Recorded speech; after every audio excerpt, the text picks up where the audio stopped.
On the record. Senator Roberts. Thank you, Mr Acting Deputy President. As a servant to the many different people who make up our one Queensland community, the Housing Australia Future Fund Bill 2023 and related bills introduces a seriously flawed concepts, many flawed concepts. The bill establishes the Housing Australia Future Fund to make funds available for Housing Australia, to make grants and loans in relation to acute housing needs, social housing or affordable housing. More bureaucracy. The Treasury Laws Amendment, Housing Measures No. 1 Bill 2023, renames the National Housing Finance and Investment Corporation to Housing Australia. More bureaucracy. This is a clear difference between the Liberal and Labor parties. The Liberal Party names their reckless, wasteful market interventions as corporations. The Labor Party gives their reckless, wasteful market interventions grander names. Housing Australia sounds so big, so comforting, so reassuring. Yet it falsely implies the Prime Minister has the housing crisis sorted when he is way off target. He's making it worse. Prime Minister Albanese's solution is not to slow down the obscene level of immigration pouring into cities without homes for them to occupy.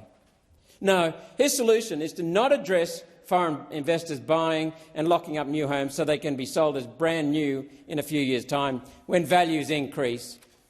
His solution is not to address short-term rentals pushing long-term rentals out of the housing market. No, his solution is an investment fund that will make no noticeable improvement to the housing crisis. And here's the data around that. The Australian Bureau of Statistics puts the number of Australian dwellings at 10 million. This bill pretends to add 30,000 new dwellings, or 0.3% increase. The total value of Australian dwellings is just under $10 trillion.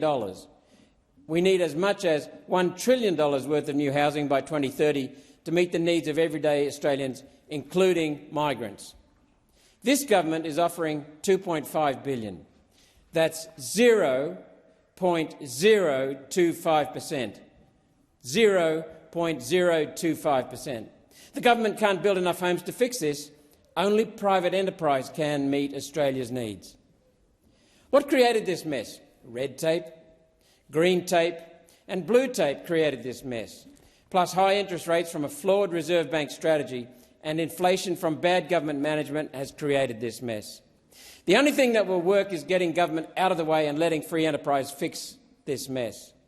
Anything else is dishonesty, reckless dishonesty. This bill is dishonest. Not only does this bill not solve the housing problem for people who are already here, it does not solve the housing problems for the millions that will arrive by 2030. Either the Albanese government is deliberately misrepresenting the outcome of the bill, or there is more here than the paperwork suggests. So let's see what else we have here. The Treasury Laws Amendment, Housing Measures No. 1 Bill 2023, streamlines the functions of Housing Australia, oddly by making it bigger. Establish an annual review mechanism for the National Housing Infrastructure Facility and extend the Commonwealth guarantee of the liabilities of Housing Australia to apply to contracts entered into until 30th of June 2028. This last one is interesting. In Queensland, a number of construction companies have gone broke recently. The main reason is because, thanks to the government, we have high inflation and home builders use fixed-price contracts. The last thing you want in a fixed-price contract is high inflation taking the profit margin and pushing the builder into a loss on every home they build. Who is going to build the homes now that private enterprise can no longer shoulder their fair share of the burden? Well, the government, of course. Or is it? Or so it says. I'm sure Anthony Albanese's mates in those big union superannuation funds are out there recruiting builders as we speak. Senator Roberts, remember to address the Prime Minister by his correct title. Prime Minister Albanese's mates in those big union superannuation funds are out there recruiting builders as we speak, ready to open their construction division to build and own Australian housing. If the project runs over budget, who cares? It's taxpayer money. After all, the government is giving a liability guarantee, so just shovel that government money right in there. This bill will distort the housing construction market. On one hand, suppliers are under pressure to hold costs down to make private sector construction affordable for everyday Australians to build and own their homes. On the other hand, Housing Australia will be out there paying top dollar to get their materials and labour to deliver their homes to keep their jobs. What could go wrong with that? The Albanese government could have worked with the supply chain and with banks to put in place supply chain security to keep existing builders in business. Instead, it went the Soviet route again, pushed the private sector aside and let the government build it. The third part of this package is the National Housing Supply and Affordability Council Bill 2023. That streamlining thing I mentioned earlier apparently extends to creating a whole new advisory body called the National Housing Supply and Affordability Council to advise the Commonwealth Government on matters related to housing supply and affordability. More bureaucracy. We have the Productivity Commission and we have the Australian Bureau of Statistics to provide this economic and statistical data already. We have an entire Federal Department of Housing to advise the Minister. Now we have a whole new body as well, more bureaucrats. Where is the corresponding reduction in the department's budget allocation reflecting a substantially reduced workload? Bigger government is the Labor Party's answer to everything. History would disagree. The numbers on this bill do not add up. The Housing Australia Future Fund, HAF, will receive $10 billion to fund the delivery of 30,000 social and affordable homes and allocate an additional $330 million to acute housing needs over the HAF's first 5 years. That's the Housing Australia Future Fund.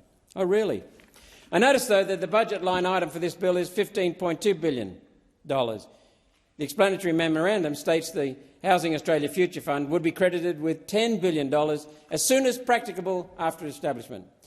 Where's the other $5 billion going? Once invested, the Housing Australia Future Fund would provide up to $500 million per year, up to $500 million per year to support social and affordable housing. That's a 5% return on investment, which is nice if you can get it in the current investment market. The Future Fund can't. Their return on the funds invested in calendar 2022 was negative 3.7. The fund would be reduced and no houses built. So borrowed money, interest costs, lost money, no homes built. Even at 5% return on investment, a $500 million investment dividend over 5 years, that's $2.5 billion, divided by the 30,000 homes, that's $83,300 per home. One may speculate these are going to be really tiny homes, yet the truth is likely much worse than that, far worse. What would a home built by this Labor government actually look like? Subdivisions will be of the modern design, with narrow streets, because cars are an environmental sin, and we will never have the generation capacity for everyday Australians to use electric cars. Those are for the city elites. The nomenclature, eliminating excavation for obsolete parking garages, will save money. Residents will instead walk or ride children's scooters. Shopping will be delivered by drone from BlackRock and Vanguard-owned businesses like Amazon, Coles and Woolworths. Cameras will keep you safe and inside your 15-minute allocated region. Are cameras coming out of the $83,000 for each house, or are local governments paying for those? Home units will be constructed to the four corners of each block, and the landscaping which used to soften these buildings no longer allowed because pointless plants waste water. Canberra's posh Red Hill suburb, where senior bureaucrats live, gets beauty, while everyday Australians get utility. Well, they get cell blocks, really. Ceilings will be lowered, walkways narrowed, and walls made thinner to squeeze additional units into low-rise blocks without lifts. With a daily water allowance of 120 litres per person per day, I remember receiving a presentation on that target back in 2019. A standard bathtub holds 180 litres, so baths are every bit as much environmental vandalism as gas stoves. Don't laugh, Senator Duniam.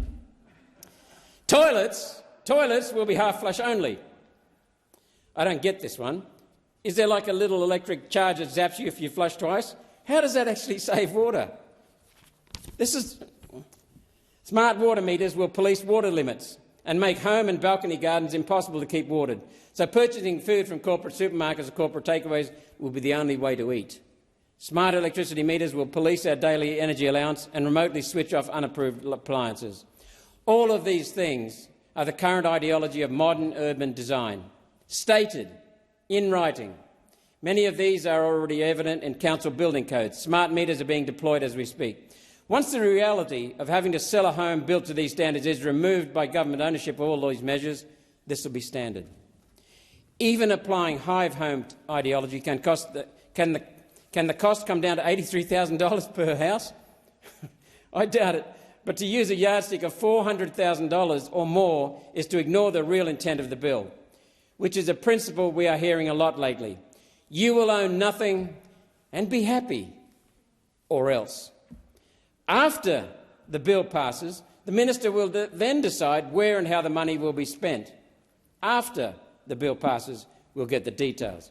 Disbursement including grants made under the scheme, will be a budget measure, meaning the Senate can't disallow. The legislation does not include the rules around who can and can't get a grant or disbursement. So this bill is really a $2.5 billion blank cheque. Clause 49 would allow the Future Fund Board to use derivatives for certain purposes. This would include using derivatives as a risk management tool or to achieve indirect exposure to assets that it could not otherwise achieve. That sounds terrifying. I look forward to the Minister explaining the intention of this section in the committee stage. We have questions for you.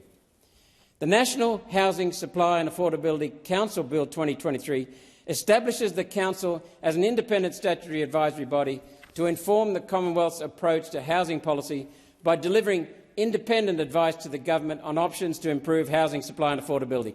More bureaucracy. Does this suggest the bureaucrats have been giving poor advice to the government? We already have a Commonwealth Department of Housing. What's gone wrong with that department that we need this whole new body, an additional body? Or is this just another opportunity for jobs for your mates among union bosses and amongst the union superannuation industry? This bill should have been about getting people into their own homes. That requires making life easier for private sector home builders and for private home ownership. That will take demand out of rental accommodation and free up homes at more realistic prices for those who can only rent. Instead, Prime Minister Albanese is using government construction to push private home builds out of the market and entrench renting over owning. Entrench renting over owning. A lot of additional bureaucracy and a lot of economic and social harm for proportionally little benefit, almost no benefit. One Nation opposes this Soviet-style, reckless, wasteful market intervention.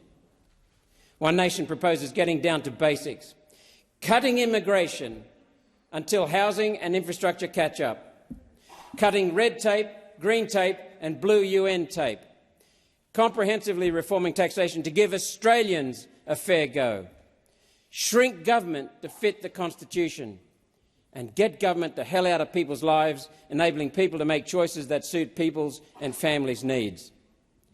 We do not need more bureaucrats, more waste. We need more houses, real houses. We need a return to basics. Let the tradies of Australia get on with the job. Thank you, Senator Roberts. Senator Polley.